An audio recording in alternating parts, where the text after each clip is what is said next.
with you. Hi, everyone. I'm Charlene, and it's been a pleasure to work with Haley and her team. And now, when you can mark years together, it's always much more fun to collaborate. I'm here in Salt Lake City, Utah, and one of the things that I value is actually being born and raised in Hawaii.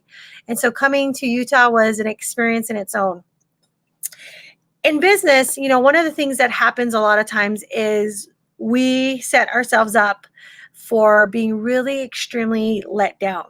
And so I want to help us get through that and break through some of these things that may be limiting us today. And when you are a mom and you are a business owner and you're trying to do life, it can be complicated. So let me help you realize some of the things that are going on in your life right now that are all kind of just supposed to happen.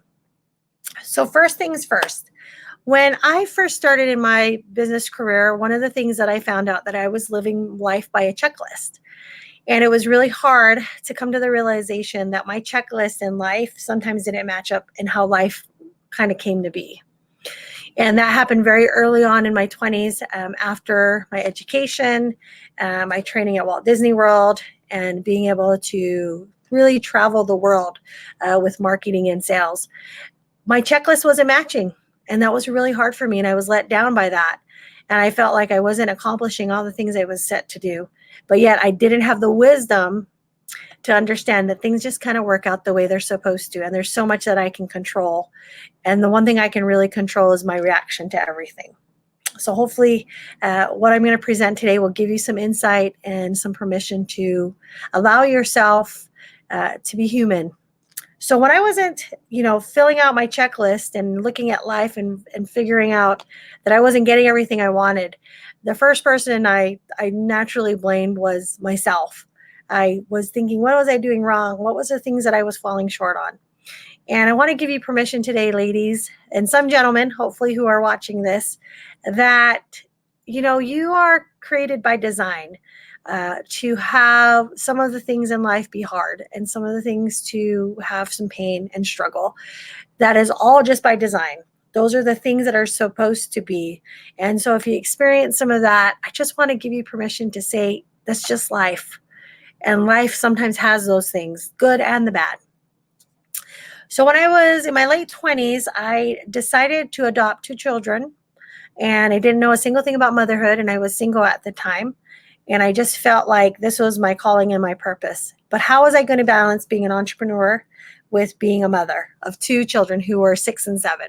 And unfortunately, I sat down with my kids and said, I don't know anything about being a mother, but I know a lot about living your best life. And I have a promise to make to you that you won't be the story you came from. And so I stuck to that promise in the highs and lows of entrepreneurship and the real struggles that sometimes being a CEO, it's a very lonely place in life. Even though you have a great network and great friends, sometimes it's really lonely.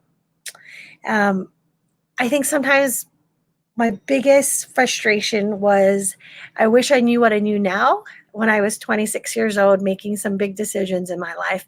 And being able to be a mother and being an entrepreneur was really powerful, because I was able to really provide a life for my children that people could only dream of. My daughter sang on the Great Wall of China, and that experience wouldn't have been afforded if I wasn't an entrepreneur. My son, traveled to San Diego State and was there for a football camp and being looked at by D1 schools. That would have been afforded if I had a job full time. So entrepreneurship was a huge solution in my life. But it was really, really hard to take care of me. And a lot of times I was last. And that's normal because of our design as women. We naturally want to take care of people. We naturally want to nurture people. We naturally want to have our hand in many things.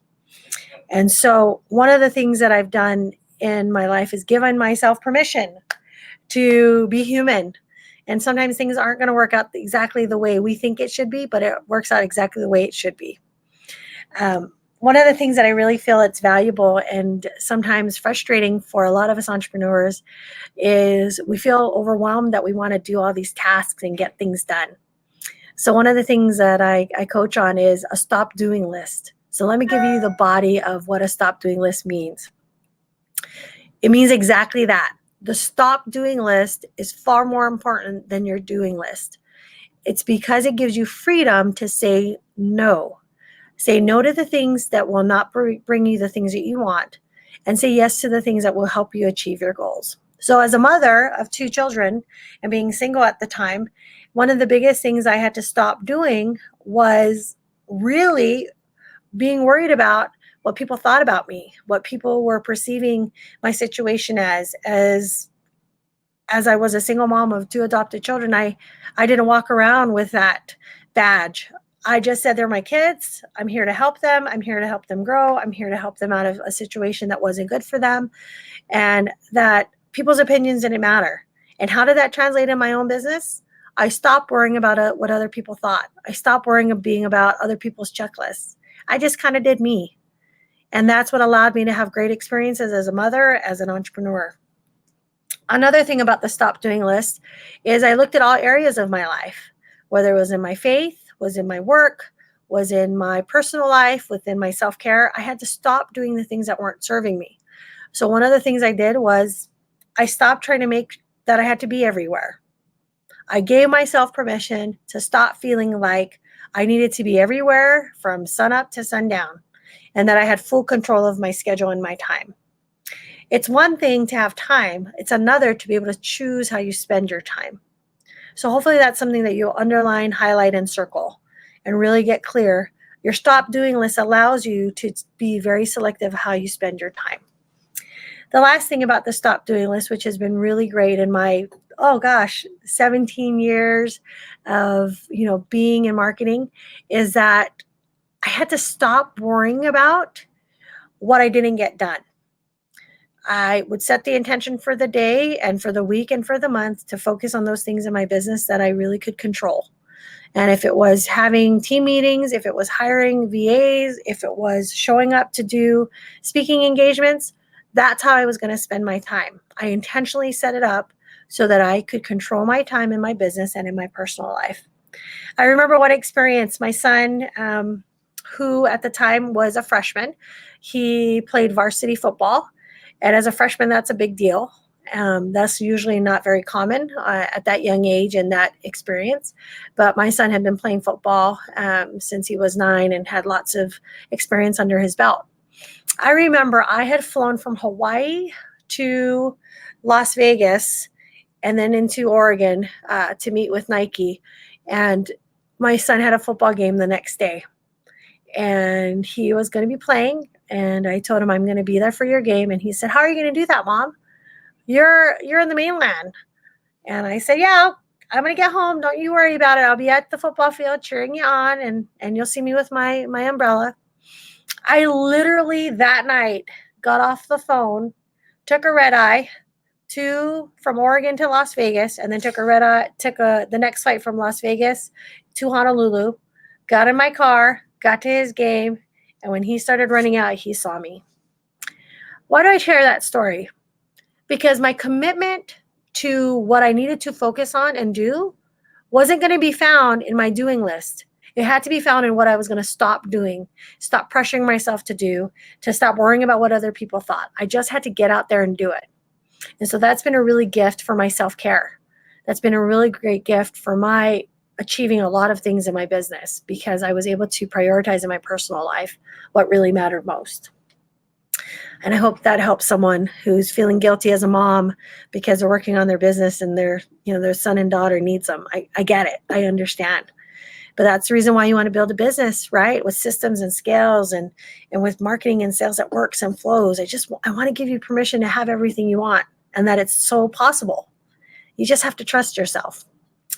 So one of the things that I do now, I'm in a different season of my life. My children are grown. They're on their way, adulting and in college and living their careers. And I'm thankful for that. So I'm kind of in this empty nester feel of where I can do a lot more with my time, which means that a lot of my self-care can come more as a decision consciously because I'm actively living my life. So one of the things that I do, and I think this is really fun, so I just kind of want to tell you that, is I actually schedule a massage twice a month, and I schedule my chiropractor once a month, and I schedule my therapy that I have for physical therapy once a month. And why is this important? I have learned as you age gracefully and as you continue to push hard and work hard in your business, one of the biggest things that happens is your physical body needs a lot of attention. So I schedule those things to take care of my physical body, but it also helps me mentally know that I'm taking care of myself, which allows me to continually push hard and grow and do a lot of crazy things. One of the things that I also do is I schedule my workouts so that I'm doing Zumba. I'm at the gym in the pool. I'm doing my laps. Everything in my life is scheduled because scheduling things will allow me to have control and actually help me accomplish my goals. And so that's something that I've had to do and make a decision on. And you know what's really fun? When you get a little older and a little wiser, you realize that 100% of accountability is on your shoulders. It's not on my teams. It's not on my multiple managers I've hired or clients. My 100% responsibility of my care is myself. And I just watch our speakers and I know that each one of them in their success is because they take care of them first in order to give fully to other people. One of the things that I also tend to do, and this is really fun and I love it, is Zumba is really fun for me. I love to dance and just shake what my mama gave me and not really worry about what everyone else is thinking. And it really allows me to de-stress. I love to go walking. I love to do things that create activity so that I physically feel like I'm exerting some of that stress outside of me instead of carrying it on my shoulders. But the reason why I brought up Zumba is because you can do it with people or you can do it by yourself. And it's low impact. I don't have to, twist my back out or throw my knee out if I'm doing Zumba. So here's something else that's kind of fun, guys. I recently made a commitment to take a vacation. And I know this is shocking because I love to work. I love to work. Even when I'm on trips, in Dallas speaking, I am working still. Like, it's not just because I'm speaking that I'm like, hey, I got the night off. I work literally all the way to 2 a.m. and get up the next day and catch a flight back home. So I just want to let you know, I love to work. Work is fun. I get it. But I have planned a vacation that literally is going to be for 5 days, 4 nights, that I am not allowed at all to work. And so that's a big deal for me.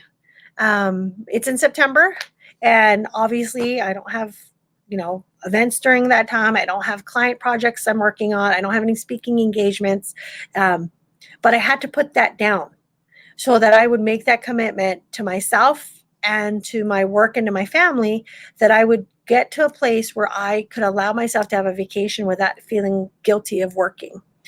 That may be big for you, or maybe some of you think, there's no way I'm going to take a vacation. Like, I'm in the mix of doing a lot of work. Great. Focus on that. But you have to give yourself some time to recharge. And I'm not saying you have to take a trip to do that, but I'm just saying when you really want to intentionally set your life and your success, that you have to put those in place. You have to put those commitments in place in order for it to work. I'll share 2 more things. And, one of the things I really love is seeing so many people grow in their business and seeing them grow professionally as well as personally.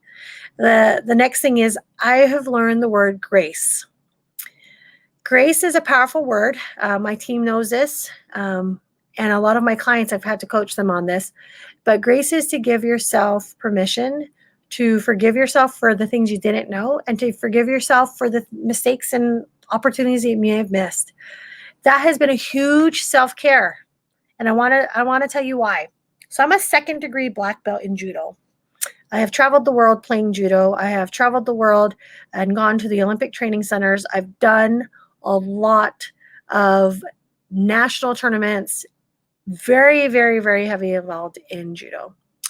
And so one of the things I've learned is that I can physically and mentally push myself, and I can do extreme things, and I can get really good in my craft, and I can spend all the time. But the reason why grace is used with my judo in my mind and in my heart is that I have to learn grace in order for myself to be aligned with my goals and my intentions. So even though I'm, a second degree black belt, and it took a lot to achieve that, and it took a lot of, encouragement and sometimes mistakes and falls and loss to be successful at it, I had to give myself grace in order for myself to pick myself up and get back in and do the work. So a lot of times, guys, we miss out on the opportunity of letting grace play in our life. And grace is a two-way opportunity. You give yourself grace because then you will be able to extend grace. No one wants to work with someone that's super driven and super difficult to work with. And if they make a mistake or they fall short, you don't want them to be so afraid of coming to you and sharing what's going on in their struggles and asking for help, because you haven't created an environment that grace can play in. So when you think about your business and you think about your home, grace is an important part of our way of communicating and allowing people to grow and scale themselves and their business. So grace is a very important part in my life. It has really played to me understanding other people, also understanding myself, and not taking myself so serious when things don't work out exactly the way I want to, and just being able to say, what did I learn from this? What can I do different? And let's get back at it. That's a huge part of self-care, guys. The word grace. That's a huge part of your success. If you don't have grace, you're going to beat yourself up for everything you didn't do. So give yourself some grace where it really, really counts. And you know when it counts? Every single day you've decided to get up and be a mom, be a wife, be a daughter. It takes a lot of effort. And I want to give you permission to have grace. Here's the last thing, and I've got so much more, so I'd love to meet you and talk to you. If you message me, I'd love to connect with you if there's conversations that you want to have. If there was something in this talk today that really helped you, please share with me. I would love to know. My life is made up of amazing moments, and when I string them all together, I look at my life and have so much to be thankful for. So here's the last one. And this has really helped me really live the life that I have. Today is the result of a lot of bumps and bruises and scars along the way, and I'm thankful for them. The word that I have used in my life is gratitude. And I walk every day with having a power hour in the morning, and I literally spend 10 minutes listing all the things that I'm grateful for. And when I'm dealing with, hard things during the day, I still go back to my gratitude list. I still think about all the things that I'm grateful for, because it allows me to be aligned with all the things I want. I want to be happy. I want to be successful. I want to share the good news with everybody. And because I'm thankful and I have gratitude, it allows me to do that. So here's how I practice gratitude. You heard my power hour, so that's big, guys. I want to tell you, that's really big. Get your gratitude hour, okay? Now, the other thing that I do is I write lists of things I'm grateful for. I write thank you cards. I thank my friends. I thank my clients. I thank people around me all the time. Next to my desk, I have a bunch of thank you cards with stamps on them, so that when something happens, I send a thank you card, and I'm so excited that I can do that. Another way that I practice gratitude is I really have a thankful heart. This has been done not only because of hard work, but I've used it in a way that has allowed me to forgive people who've hurt my feelings, forgive things that weren't done by my choice at all, but because things have happened and were acted upon me, I find a way to thank them and have peace and forgiveness with that. And forgiving doesn't mean that the pain goes away. Forgiveness doesn't mean you forget about the situation. It's just I don't have to drink that bitterness of that experience and have that poison me. Nelson Mandela said, when you hold grudges, and you kind of hold these ill feelings towards people, and you're expecting other people, to feel the pain, it won't. It's like you're drinking poison and you're expecting someone else to die. So gratitude helps me have forgiveness and grace and appreciation and walk around with a big smile on my face and be excited to work on hard things with amazing team people. Like, I get it. Life is hard, and that's going to be part of the, experience. But I always have a gratitude experience every single day, something I can say I'm thankful for. So how do I do that? 1, I write thank you cards. 2, acknowledge gratitude for the things in my life.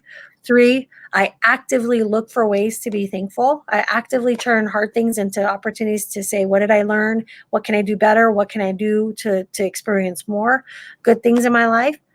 And I always say this to myself and to my clients and even to my children and to people around me. We have so much to be thankful for. We live in an amazing country that gives us so much freedoms. We live in a place where we can have higher education and we can choose these things, and there's opportunities for us. And so I use gratitude as a way for self-care in my life. And I'm grateful for Haley and everything she's done for me and the community. A lot of us surround ourselves with amazing people, and it's not because I know everything. It's because I have people around me who know everything, and I get to learn from them. Thanks, Haley, for having me on today. And hopefully what I share today will help impact one life that will help others. Awesome. Thank you so much for joining us today. That was really impactful. Whoa. She's always going to be kind like that, guy. She'll always say that. And I'm like, oh, no. But I mean, you learn. So one of the things, I was thinking when you were talking about judo is you learn to flow with the energy. And how important that is, and I was just thinking about that as you were talking about grace, because if you try to fight it, if you try to force it, it doesn't work. But when you flow with it, amazing things can happen. Sure can. But Haley, suddenly you flip that 300-pound guy over your shoulder because you flowed with it. Exactly. And Haley, you do that for so many of us. You give us so many reasons to be thankful. You give us so many reasons to go with the flow and have grace in all of you do. So we have so many people that are impacted by you. So thank you for having me on today. Thank you for joining us. This has been awesome. Oh, thanks so much. See you guys later. Bye-bye. See you. Bye-bye.